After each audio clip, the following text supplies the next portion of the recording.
Hi, welcome to the Idifico podcast. Today we have Chris Angus with us. Chris is with Unico Development and is currently living in Austin, but spent much of his career in Seattle serving as VP of Pre-Construction Services for Sullen Construction, where he participated in much of the building that makes Seattle what it is today.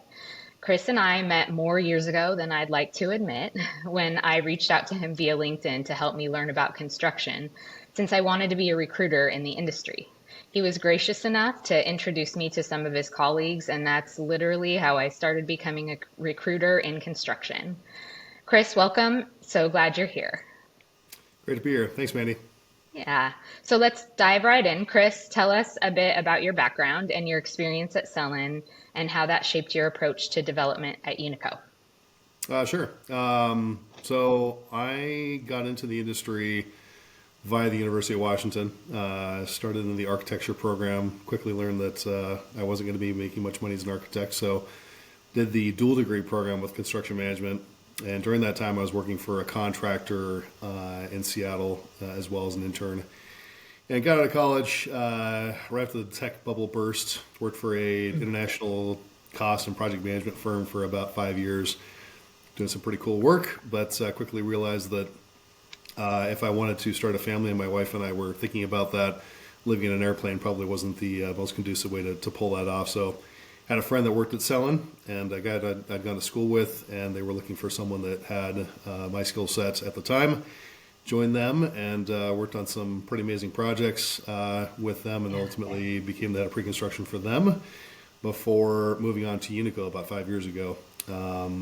And I loved Sullen. It was a great company, one of the best contractors as far as I'm concerned. But for me, going into development was always something that I had kind of pined away after and thought of as like a potential opportunity. And I've been told by people I'd worked with at Sullen that I would be probably good in that realm.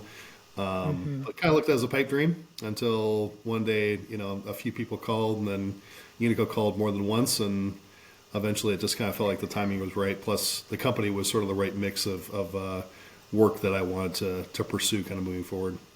Yeah. What was your favorite project that you worked on at Sullen? Oh man. I know that's a tough one. I didn't put that in the I, list, but yeah, no. I mean, the probably the most, and it was probably the one I worked on the longest was the Bill and Melinda Gates Foundation. I actually worked on that when I was with Davis Langdon, then started. It was actually before Sullen even got hired, but built the original budget for the project and followed it through from basically 2005 until it was completed in 2012. wow. So kind of multi-year project. Obviously, a million square foot jewel box that'll probably never get built again. So that was really cool. But beyond that, the ones that really actually started to be I took the most ownership over were the ones that were the projects that were developer led, where I was able to figure out with the developer themselves how to make the economics work. And those are really rewarding because they wouldn't happen if we hadn't have had that level of collaboration. So I mean, like 2038th Avenue and Second and Pike, and a lot of these kind of high-rise apartment towers that are really hard to make pencil. Spent some time with those companies that were developing them to really kind of dive into the variables and the inputs and outputs that will ultimately make them successful. So those I those I take a little bit more ownership over. I guess the best way to put it. They're a lot more Yeah. rewarding when I guess at the end of the day, you can say with a little bit more authority. If I hadn't worked on that one, that wouldn't have happened. So those are fun. Yeah, absolutely. And I think that really speaks to really why Sullen is the brand that it is today, right? Is Yeah, because that, I mean, that kind of collaboration at that level is pretty unique, I think. yeah, Um, yeah, largely. that's cool. So tell us about Unico. What kind of stuff do you work on there? And, where are you at geographically? Yeah. So Unico was started in Seattle. It's actually kind of short for University Company. So the University of Washington used to own a large swath, and still does to this day, of downtown Seattle.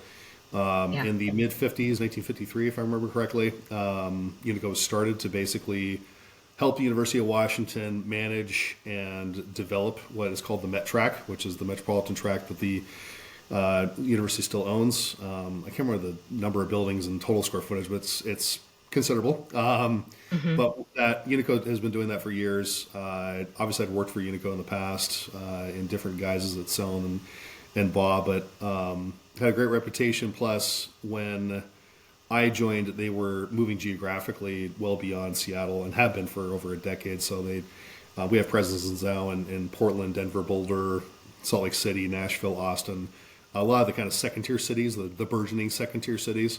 Hmm. I know they hate to be referred to that, but they kind of are. But that's where most of the opportunity was. Plus, Unico has never just had all their eggs in one basket in terms of like new development. They've really tried to diversify into existing buildings and looking at adaptive reuse and repositioning projects and conversions and things like that. So that also, interested me as well because that tends to be a little bit more sustainable Yeah. business wise over a longer period of time. Ground up new development is fun and exciting and sexy, but it also is a pretty much a boom bust type scenario, especially based on the cycle. So that was the other part that was unique to Unico and what I thought would be interesting. Beyond that, Unico kind of offers a full suite of real estate services. I mean, it's not just development; it's property management, it's leasing, sustainability, asset management, acquisitions. I mean, it really can kind of check a lot of different boxes. Predominantly focused on commercial office, but does multifamily as well and some retail. But that's sort of the company as a whole. So I didn't realize that. So Unico offers property management and asset to services to other developers or other owners. Other owners, yeah, I mean, Yeah. predominantly, Okay. things like University of Washington is a perfect example of that. But there are a lot of folks, especially right now with lenders that are new owners that didn't necessarily want to be of buildings. They value having property management expertise, and so having people on staff that understand the location or the vintage of buildings or the market is pretty key. Yeah, I didn't even realize that there was that connection with UW. Yeah, That's yeah, awesome. Yeah. yeah. Um, because Name yeah, even. they certainly have. I mean, there's a when you see those things at NAOP and so, there's a purple W all over Seattle, right? In the ownership. Yeah, So, yeah, yeah, interesting. Okay.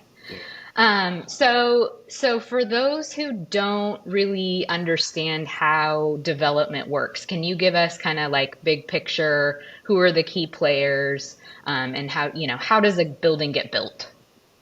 Sure.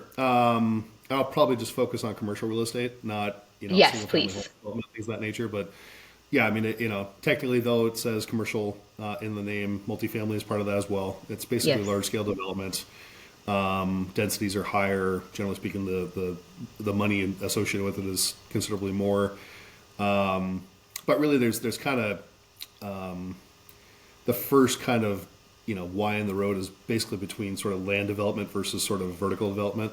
So Hmm. land development folks might be we do that. We're doing that right now on one project.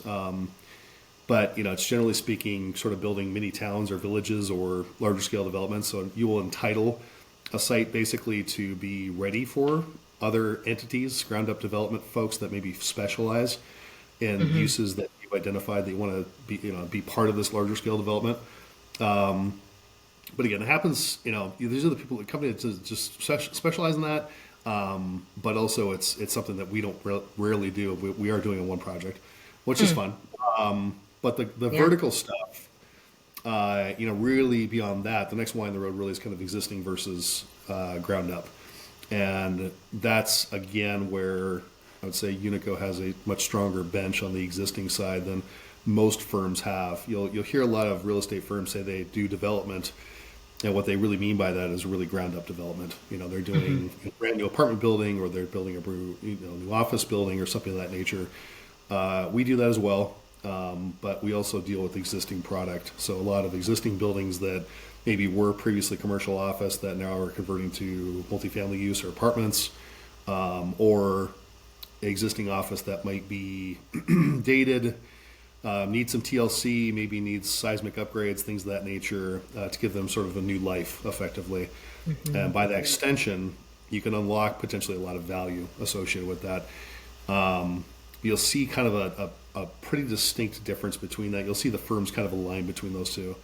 Beyond that, I mean, the actual way that buildings are developed, I mean, or redeveloped in some cases, you generally speaking have, and then this is no different for us, large scale equity partners. Think of the down payment you have on your home. In this case, it generally speaking, industry standards about 40% in terms Yeah. of loan to total. Those equity partners, can come in the form of the firms like us that do a lot of the lion's share of the work. All that 40%, or more likely, it's a share of that, a smaller share, with an equity partner, and their names are known amongst the industry. We do a lot of work with Partners Group and Goldman Sachs and a lot of those firms. Hmm.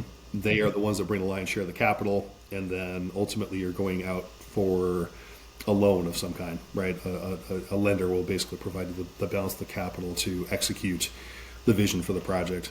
That's generally speaking how it goes, and there's variations of that. Whether it's the construction loan portion of it, or it's the buy and hold of the entity, and sometimes coming out of the budget, there might be a shred of that dollars that go towards, sort of the smaller scale improvements. You see a lot of that now with buildings where they're trying to include either new ground floor redevelopments of the buildings, or fitness centers or amenities and things of that nature for commercial office. But really just depends upon the denominator ultimately as to how it's approached. But that's kind of the lay of the land. Beyond that, Hmm. the Yeah. execution team, the architects, the contractors, and everybody else.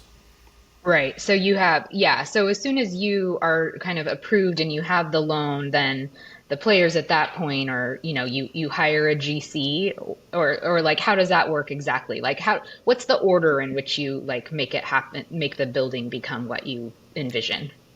A lot of the new development in particular, and a lot of the large scale repositioning projects, you ultimately are largely funding that design entitlement effort on your own, and you're getting to you usually need a GMP or something like that in hand from a contractor that's based upon fully developed documents, or close to being fully developed documents, before you can get those construction loans. So Hmm. there's bridge Okay. capital in between that's offered, but the large scale, kind of like if I'm going to build a $200 million office building, and 180 million of it is the construction cost for all intents and purposes, that's really only going to be established 12, 14, 16 months into the design entitlement effort. But when you push spade of earth to the ground, that's when the construction loan kicks in, and you're really starting to spend a lot of money at that point. Hmm. Hmm. Okay. Interesting. Yeah. Good stuff. All right. So tell us, from your perspective, when you first started, like, how have you seen the industry evolve? I not to date myself, but I'm a late Gen Xer, so I grew up in the analog world and kind of have migrated to digital. Yeah. It was interesting when I first started. The concept of a phone log was a thing. So you had a sheet of paper in which you would write down the date, the time, and who you'd spoken to, and the nature of the conversation, essentially a diary. Hmm. This seems incredibly antiquated as I'm saying it out loud, but just It's that's great. that's what it was like. A lot Yeah. of pen and paper, a lot of physical copies, things of that nature. Obviously, that's changed, since the late '90s, when I first started, to now, where everything is, I don't want to say entirely automated, but it's getting close to that point. So Hmm. technology has really been a huge driver. The odd thing about it, which is interesting, is that you would think that would have supplanted a lot of people in terms of number of hours, or of labor associated with the project. You would think that would make things a lot more efficient, and it has in some ways, but in other ways it really hasn't. And Right. the nature of the work was such that when I first started, we used to call it the 666. It was 6 a.m. to 6 p.m. 6 days a week. Mm-hmm. It was not unusual for you to work 78-hour weeks. Yeah. Uh, Most folks in the industry nowadays are not interested in working more than 40. So that's been a pretty significant change in terms of just kind of work culture, what's expected of you. But the sophistication has gone through the roof. So the buildings are not nearly as cookie cutter as they used to be, and you see that now in just the nature of what is built now versus 25, 30 years ago. And whether it's regulations driven change, in other words, I can't build this building with this kind of antiquated HVAC system anymore. I have to build it with this high efficiency version that's a lot more complicated and it's hydronic and it's not, forced air and in an an, or it's the, really cool skin that, is high performing and everything else, but it's unitized and it has to be put together with, precision and blah, blah, blah. A lot of the sophistication in the industry has gone up at the same time that the technology is gotten a lot more sophisticated as well. The margins are also smaller too, which is interesting. So everything has gotten a lot more competitive. When I first started in general contracting, the fee was 4 or 5%. Those fees now, generally speaking, are 2 to 3. I'd say on average, and that's kind of gone up and down the food chain. Whether you're talking about the subcontractors, suppliers, all the way up Yeah. to developers, the fees are just generally speaking compressed, which is really more a function of just the number of people that do it now, and that same kind of automation has led to the risk associated with projects being, generally speaking, a little bit more buttoned down, so people feel a little bit more comfortable lowering their fee targets. But it's really also just, I think, ultimately a function of competition. There's just a lot of people that do it now. There used to be only like 3 or 4 major GCs in Seattle, and now there's 30. So it's a lot easier to as an owner ask for lower fees when well, you're not going to do it. Well, the person on the street will do it for that much. It's been tampering down a lot of that for a while. Yeah. Beyond that, the only other thing is really the effect of interest rates. Yeah. You've seen it really. I mean, when I first started, interest rates classically hovered around 4 to 7%. That was sort of the normal. I'm talking the Fed fund rate. It kind of dictates everything else. I mean, for 14 years, the Fed more or less had unfettered zero interest rate policy. And in the last 2, you've seen them raise their target to 5 and slowly meander down to the low 4s. It has essentially turned off the lights on commercial real estate. Yep. Whether it's transactions, whether it's new developments. I mean, anything you see happening right now was baked 2 years ago when rates were lower for the most part. So there's a pretty significant cliff coming here for a lot of the AC community that they've already started to feel it. Yeah. But commercial real estate has really gotten hammered by interest rates, and that's new primarily because the effect of central banks across the world and specifically the Fed, their effect on the economy is so profound that it's something that you have to be aware of. Otherwise, you're just going to get crushed by it. Yeah. Um, I'm curious about this transition from the 666 to the 40 hours. Would you say that like now schedules are just longer, or has technology sort of bridged that gap? I I think there are people that will take issue with me when I say this, but I've been at the forefront of this for 20 years, Yeah. watching what's happened to productivity and Yeah. what's happened to staffing and everything else. And I will tell you, for a fact, things have gotten. It takes longer now. It takes more people, uh, and it's just generally speaking more expensive. It's just that's just the top and bottom of it. Were there mistakes that were being made that were being papered over with human toil back 20 years ago? Absolutely. Mm-hmm. Were there steps that were skipped or was the level of sophistication that was necessary to build those buildings significantly less back in the day? Yes, absolutely. But it doesn't change the fact that to build an office building or a apartment tower or whatever, it's just taking longer. It just is. It doesn't really matter where you go. Seattle in particular was interesting because for a long time they had a really deep bench of really highly skilled tradespeople for a long time. But that generation, which was predominantly the boomers, has been slowly retiring or just getting out of the industry for quite some time. Yeah.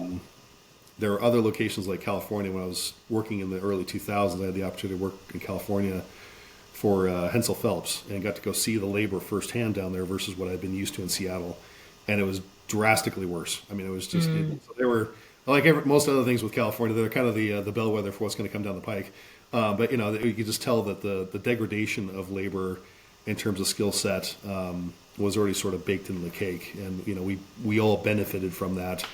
Mm, Know it, 20, 25 years ago, and it's only really starting to be felt in the last 10, 15 years as sort of again degradation of productivity. yeah. But it's a thing. How, like, so what did Seattle get right, do you think? In the last cycle. Just meaning like as it relates to the labor, right? Like what do you think Seattle did well that California didn't do that made it so vastly different? Seattle, I think, well, I should say Washington State was sort of the anti-California in terms of Mm, cost of living. yeah, California for 30 years now has been unlivable, and for anybody that doesn't make a lot of money. right. So if you're a tradesperson, Yeah. if you lived in the LA basin, you had to live in West Covina to find a house, or Hmm. Riverside, and commute into Santa Monica. That dynamic is now felt in Seattle. It's been felt for the last 10 years, where you have most of your tradespeople living in Enumclaw and Black Diamond and Graham Right. and whatever, just trying to make their Right. way back up to the city. But 20 years ago, that really wasn't the case. Hmm. You actually could live in Kenmore or Everett or something along those lines. You could live closer in. I think Yeah. that is largely, I think that dynamic is what hit Mm, Seattle later. I think that was one of the biggest, contributors to it. Beyond that, Seattle just had a really good, and it was a relatively sustainable number of people, at least on the construction side and actually in the architecture side too. I mean, the architecture side is actually pretty impressive. I mean, you look at the names that are internationally known. MBBJ, LMN.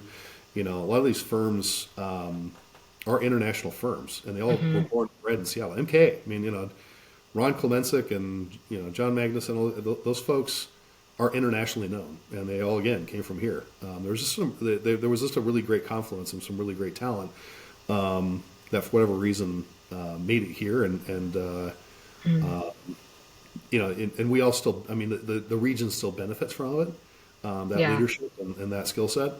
But it was unique 20 years ago, where California had another classic big run up that they always did. And California is just like this: escalator up, elevator down, escalator up, elevator down. But it's Hmm. always a trend line up.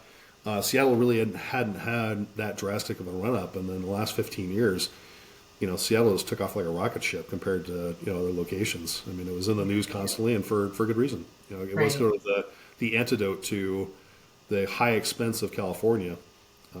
We didn't have the weather, but at least we had the relative financial feasibility of living there. Right. Not to mention it is beautiful. Yeah, I mean, despite the weather, it's a lovely especially place well, to 8 weeks live. of the year, it's like the most beautiful place on earth. But yeah, Right. it's just Yes, gotta get through those exactly. 9 months of doldrums. Yeah. Yeah. Hmm. Interesting. I hadn't ever thought of it like that, but yeah, and I think one of the things that we're trying to accomplish with Idifico is recognizing how the people who are entering the industry want to work in a different way, but they still want to be a part of it, right? So, you know, this sort of allows them to kind of build more of like a portfolio career where they can do this, but they could also make money, making content or, just kind of give them a little bit more freedom and flexibility, right? Sure. Because yeah, I think yeah, the 666 it's over. It's completely over. And I'm never hearing the way that. like yeah. So anyway, and it's funny. I get the joke about 666. It's a little scary. Yeah, yeah. Um, yeah, totally. So when you're working, I'm not sure whether like at Unico if this is your phase and responsibility, but I know you've done it before. So when you're managing, the architects and the GC and all of that process, like how do you keep everybody in alignment? Yeah, no, it definitely isn't our purview. So, I could talk to all the bromides that everybody always does. The clear and consistent communication and detailed communication, all that stuff. Sure, all that helps. I mean, from my perspective, the biggest disconnect tends to be that you most firms that do commercial real estate either have a very rigid formula for what they build, or it's not rigid at all. It's very fluid, and they don't know what they think they know, but they really don't know what they need to build. And why that's important, and I'm not going to bring up examples, but there are certain firms that just have their own cookbook basically for what they build every single time.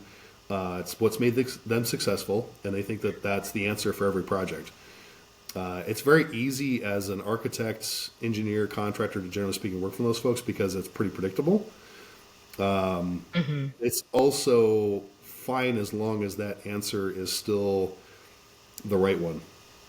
And in a dynamic world like this, where the product that we're all making, the building, is changing drastically more than it ever has before. Again, I mean, I liken it to a guy I used to work with that was a mechanical guy, and he had told me they started in the mid '60s, and essentially he had built the same HVAC systems in buildings from the mid '60s until the mid '90s. And it wasn't until the regulatory changes started to come through that wanted more energy efficiency that we went from centralized overhead forced air systems to a myriad of different things now that are much more efficient and everything else. That changed. But the point is that if you were doing something in the '80s and the '90s and even maybe the early 2000s, it probably could have been the same formula over and over and over again as a developer and been totally fine. You just can't do that anymore. I mean, the product you're making now is drastically different. I liken it to a car. I mean, you might have been able to build an '85 Toyota Tercel for 30 years and been totally fine. And now you have to build Teslas, and it's an entirely different drivetrain. It's an entirely different makeup. It's powered differently. Whatever metaphor you want to throw in there. But that's really what's happening in the buildings now as well. Is what you're expected to build and what the market is expecting to build and what the regulatory regimes within each jurisdiction are expecting to build are drastically different year over year, or not drastically, but they're becoming more different. So keeping up with that is really difficult, and so the people that did the formulaic stuff, I think they're having challenges right now because they don't know their formula doesn't work anymore. Conversely, the people that don't really know what they need to do, they still need to make an office building of some kind. They're forcing the AC community to kind of come up with the answers for them, and that's putting a lot of burden, especially on the architects and engineers, to come up with an answer where, all they were really asked to do before that was just come up with a building, and now they're being asked to, come up with a vision on top of it. And that has some varying degrees of success. But the problem for the AC community in particular, especially the A&E portion of that, is they don't understand the economics. And so, they can come up with a really cool vision, and actually it'll be an amazing building, but it's not economically feasible. And, in a market like Seattle is a great example where year over year, the expectation level is getting higher and higher in terms of performance, in terms of what the buildings need to do. But the economics were also, the inputs and outputs of those economics were changing drastically as well. The answer that you came up with 3 years ago probably wasn't the right answer now. And if you're looking at a development project, you're basically making a bet on what the right answer is going to be, not today, but 3 to 4 years from now. And we anticipate what that answer is going to be. And I just, from my perspective, I see a lot of people that don't understand enough about the entire arc of the economics, the performance, the vision, the aesthetics, the whatever, where they're capturing enough of the variables to make informed decisions. And for a lot of the AEC community folks that we will hire, the ones that are the most valuable from my perspective are the ones that are able to give me a sense of not what the answer is today, but what the answer is going to be in 3 to 4 years when this is actually going to come to market. Does that make sense? Fascinating. But and couldn't we kind of take care of this a little bit with the education that they're getting? Like and I don't know much about it, but my niece is studying architecture at Wazoo. I don't think they have her in business classes, you know? I Yeah. mean, I think and wouldn't it be a little more well-rounded to, give them a class that kind of covers like, here's the rest of development and how your piece fits into all of that.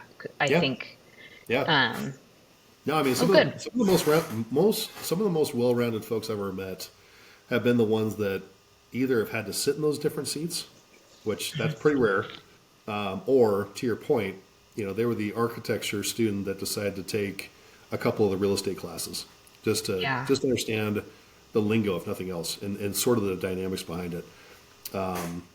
Even just an awareness that that's a thing is not widely held amongst even some of the best architects you'll meet. I mean, it's or engineers or contractors. I mean, the contractors in particular, I used to love competing against contractors that all they did was just give you a report card on how you did design and construction, or whatever you did in design and entitlement. They just give you a Uh-huh. report card, which was the estimate that said you're wrong. Uh-huh. Really for people like us, where it's like, you knew that was a wrong answer. You had to make sure that you were out ahead of that, telling them where they needed to be, as opposed to just giving them a crappy answer after 3 months. Yeah. That's where people can differentiate themselves. That's where they can really add value. But having that Mm, perspective in one person is going to be hard. But at the very least, at least if you are aware that there are competing interests and these myriad of different variables that go into a successful project, you're going to be miles ahead of the person that just basically says, "Okay, I'm in my silo. This is what I do. If you don't, give me the right answer, I'm just all I'm going to do is tell you you're wrong and just give and tell you, well, you go figure it out. Come back to me when you have that figured out. But in the meantime, it's the wrong answer.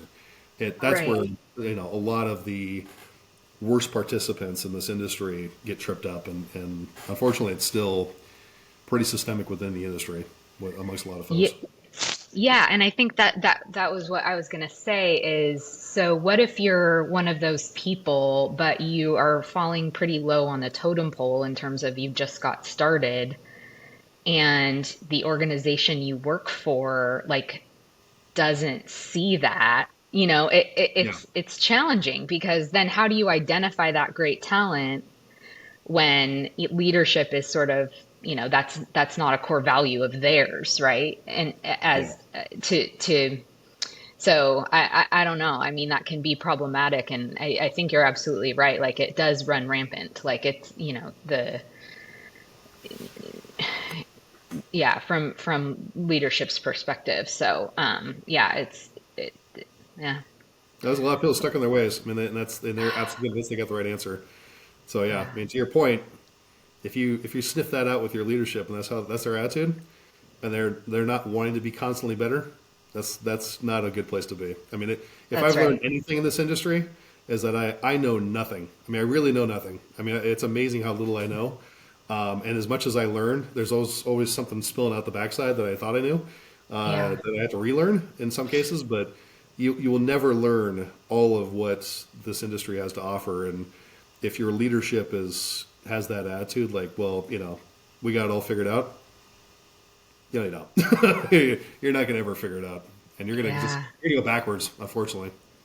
Absolutely. And I think you're touching on humility, right? Like Yeah. understanding that there's a lot you don't know is, yeah, there's a lot of ego. And I'm sure that's true of every industry, but yeah, I know a lot of people who think they have it figured out, believe me. We have our fair share in this industry. Yeah.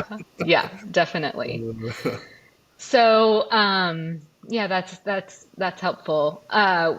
What do you see any like, yeah, it's been tough. It's been a really tough few years for the industry. Do you see any kind of emerging trends that give you hope for the future? Like beyond interest rates or, like is there anything good to look forward to?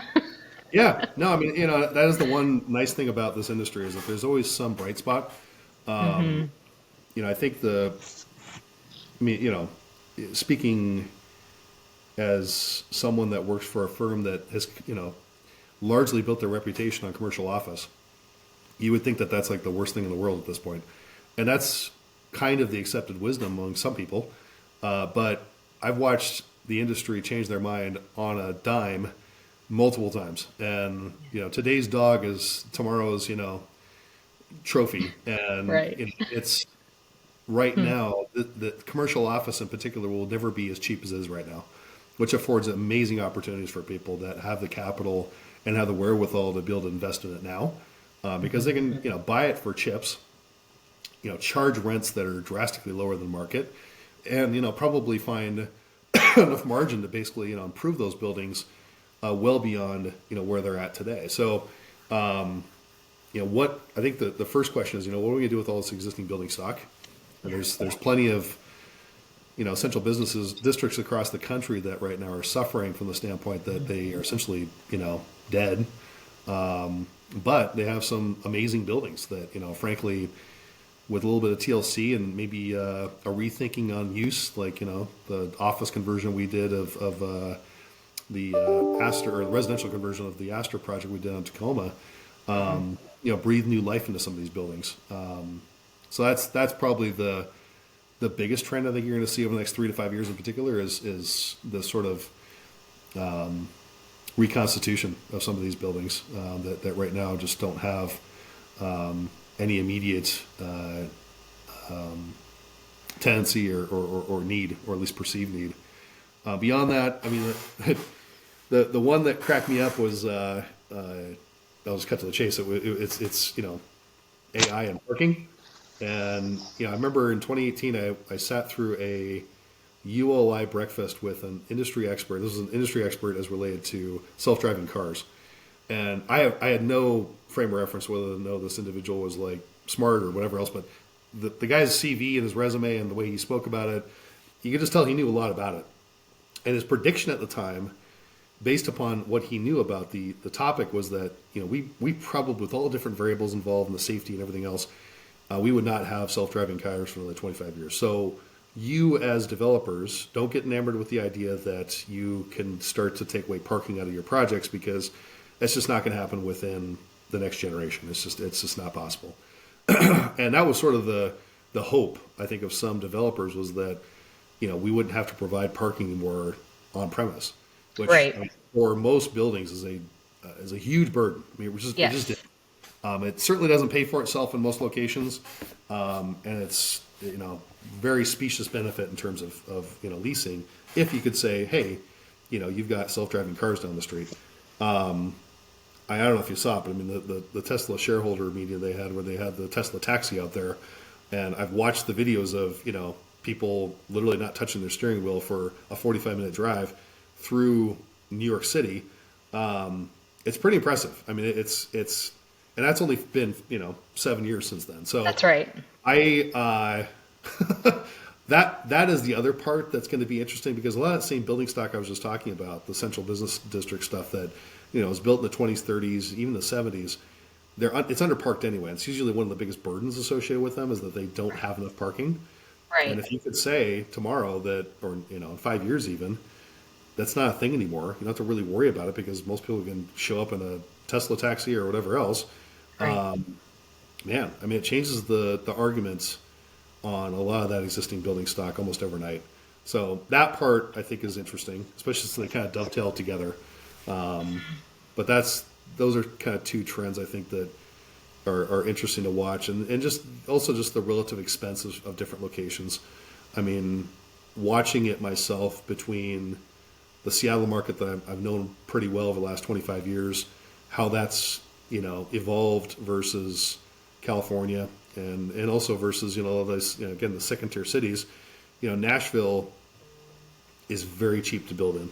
Austin's very cheap to build in relationship to Seattle, and it used to be, especially when the nature of work was such that you had to be tied to a specific location. That was a deal killer, right? To go, that's fine, that's cheap there, but we Amazon are not going to move our corporate offices there, or even like a function there, because we can't. I mean, it's just it's not possible from a process perspective. That's changing. and that's affording more opportunity for those second and third tier cities to really start to have their own opportunity to grow and see that relative value proposition go up considerably for those cities. So that'll be also interesting to watch. I mean, does that hurt the San Franciscos and New Yorks of the world at the expense of the second tier cities that now are benefiting from it? I don't know, but I suspect there's going to be some peanut buttering from the cores to other cities as an opportunity for commercial real estate in particular.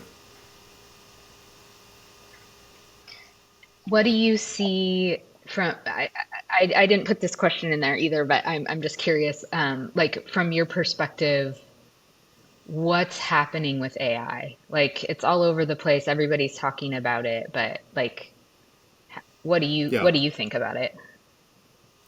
I don't. I mean, it's above my pay grade in terms of what I know, but I do know a former neighbor of mine was leading the Microsoft or one of the units within the AI group, and Hmm.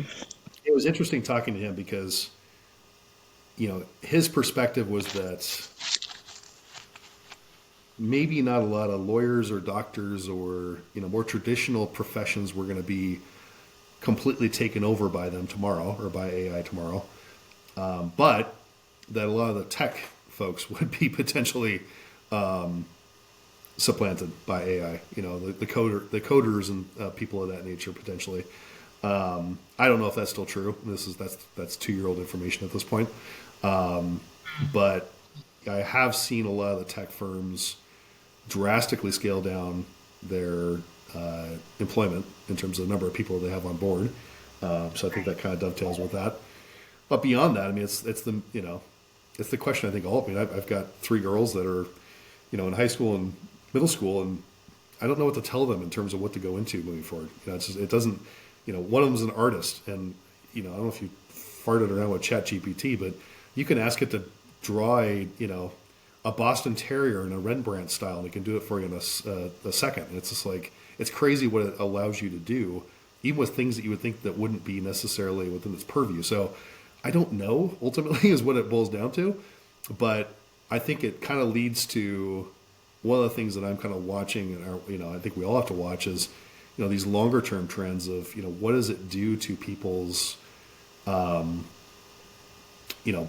capacity. What are you going to do as a job, and are a lot of the information led technology or the information economy, is that going to continue to supply a bunch of high paying jobs for people, or is that going to start to go away because AI can largely do all that work for you? And the mantra of go learn a trade is even more acute because I suspect that AI is not going to take over an electrician's job anytime soon, but it probably is definitely going to take over a lot of clerical work that until recently was considered white collar and high paying. So from a Hmm. real estate perspective, what do you do in that world? What do you do when all of a sudden there's less white collar high paying jobs, and it's not able to afford you know I mean, examples of it would be like there's a lot of people that live in the 40-story high-rise apartment towers in downtown Seattle that are tech, and they can afford $4,000 a month, one bedroom apartments. Yeah. Does that mean that that demand is now going to be gone, more or less, because no one can afford those kind of rents for that relative size? I don't know. Maybe Yeah, that was a maybe. big. Sorry, I didn't really answer your question. I just asked a bunch of Oh what no, questions. yeah, no, I think I'm it's interesting to me because I have been tracking it so closely. I mean, what we're creating at Idifico is definitely an AI company. So it's nice to hear from people in the industry like what their perspective is on it and how things might change. And I think a lot of the questions you're asking are really relevant and maybe could partially be answered, right? Like Yeah, with your daughter, who is an artist, I think that like honestly adding the technology as one of the tools. I don't know what her medium is, but if it's pencils or paint or, whatever that is, it's just this is just another layer of something that she can add to kind of enhance her creativity, right? And so like that's the way that I look at it, is not that Yeah. it's going to remove her creativity, but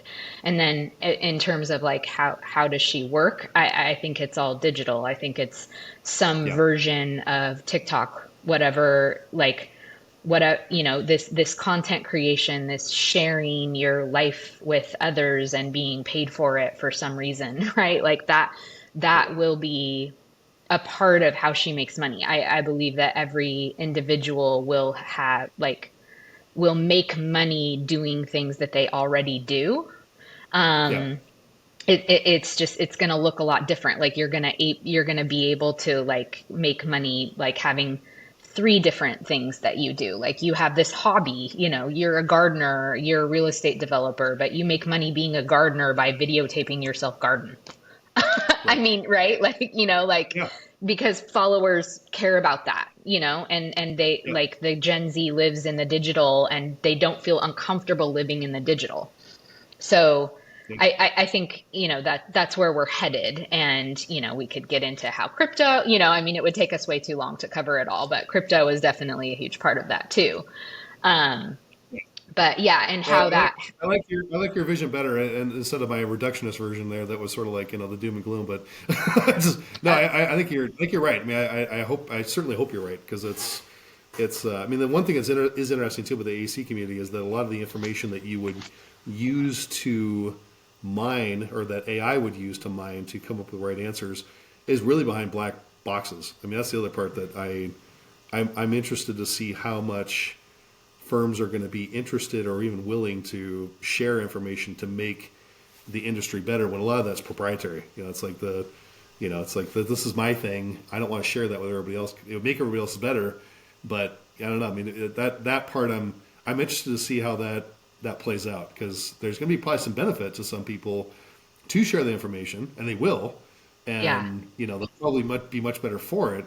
But there'll be probably a lot of natural resistance from a lot of the folks that want to hold on to their proprietary information, because they don't. That's sort of their little, that's their nugget. That's their golden nugget they don't want to let go of. Right. Okay, so lastly, we're a little bit over time, but that makes me happy because that means, we've got good stuff to talk about. So do you have a couple more minutes real quick? Yeah, yeah, yeah. Okay, yeah. Let's see. Let me see my questions here. So, I think lastly, let's say that you find some freelance talent who can help you with design or help you with the construction management or whatever that looks like. What would be your advice for that individual who's kind of jumping out on their own? They're not working for a company. Um, what's your advice as a developer to them for how best to work with a developer?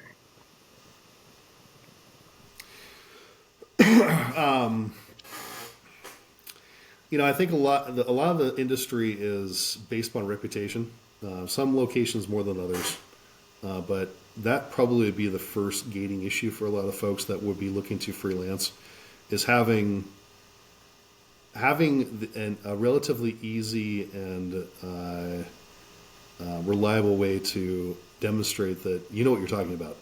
Hmm. Because there's a lot of complexity with, well, some of these roles, and a lot of it comes down to demonstrable success, and also just Hmm. kind of word of mouth.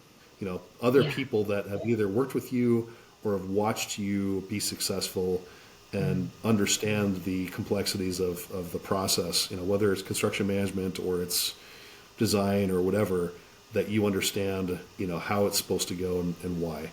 Mm. So, I mean, if you're and you'll see this a lot with, firms like ours, where, we don't do a ton of work maybe in a Nashville. We do it here and there. And when we do, we kind of have to relearn it every, 2 to 3 years whenever we go back to do a project. Having folks that have, their resume or whatever that's easily discernible and easily verified Yeah. with a firm like ours is great because then you can say, okay, I've never met this person before, but I can see that they've worked on these 12 different projects, or they have or they have testimonials from 3 or 4 different people that I can easily look up as well and say, okay, you can basically vet them quickly. That's, I think, probably the first one. And then, because again, a lot of this industry is based on reputation Yeah. and just That's right. demonstrable success. So beyond that, I mean, Hmm. examples of work and things like that, I think, obviously, help. Yeah. Anything that basically can be shown as, again, demonstrable success. That could be just, pictures or, projects or whatever it happen to be. And then, I think maybe, uh, a demonstration of the success that they've had with that model. If it turns out that they are working remote, or there's, and I think you'd have to ask yourself the critical questions of, you know, am I talking to somebody that is going to be more of a traditional mindset, or are they going to be more of a more contemporary mindset? I mean, what you just described there with your thought process on AI, as far as I can tell, is a very contemporary and progressive mindset on AI. Mine was more of the old fuddy-duddy that really doesn't understand it and just only sees the downside. But unfortunately, there are more people like me in these positions than probably are deserved in some Hmm. cases. But it's just a function too of just their life experience. So Hmm. looking at if you're trying to bridge that gap, what would those people want to see? How could Yeah. you alleviate concerns that they may have? Because as much as it would be great that it would only be Mandy's that would be evaluating them, and it would be an easy answer because they'd immediately get it. Yeah. Unfortunately, there's not that many, and there's as much as I might seem like a stick in the mud. I mean, there's far worse people than me on that front. I mean, they'll reject people out of hand because like, well, I've heard of them. It's like Mm. it's just they won't even understand the model. They'll just be like default to the same answer over and over and over again. Yeah. So I mean, demonstrating that it's a thing, and that if anything, it's actually better than traditional. That I think is a great that's a door that can be opened by that that would I think ultimately prove most successful, because when people can be convinced that they made a great decision as a decision maker and Hmm. it was their decision, Yeah.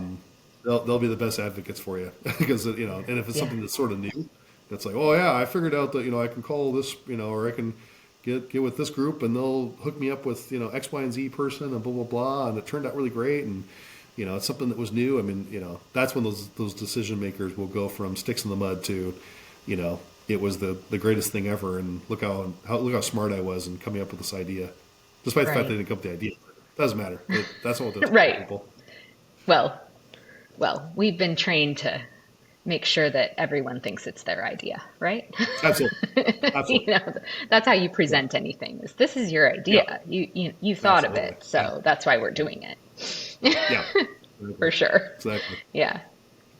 Good.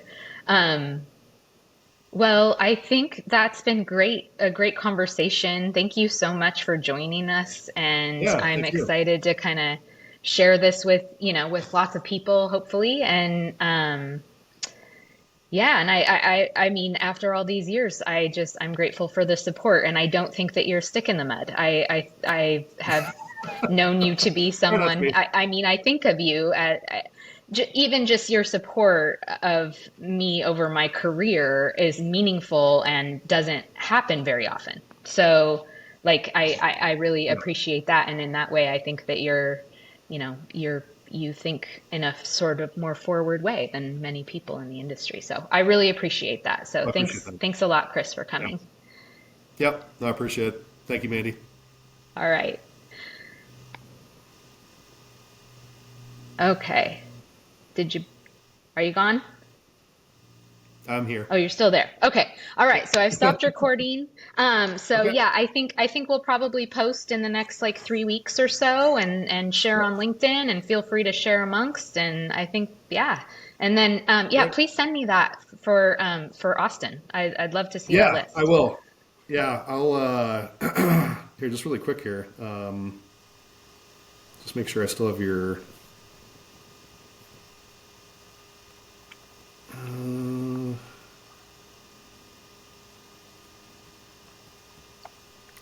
I don't have your contact info. Do I email it to you to this link?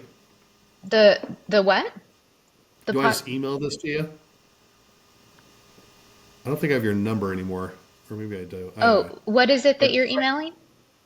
it's a notes list. It's basically a Oh yeah, yeah. If you could just send it to my email, you should have. So it's Mandy at Idifico, or you can do Mandy at Inspire Consulting. It probably would okay. pop up in your email. Okay, awesome. We'll do that. Yeah. Great. Okay. Thanks, Chris. Good to see you. Yeah, good to see you. Yeah, take care, huh? All right, you too. Bye. We'll see you. Bye.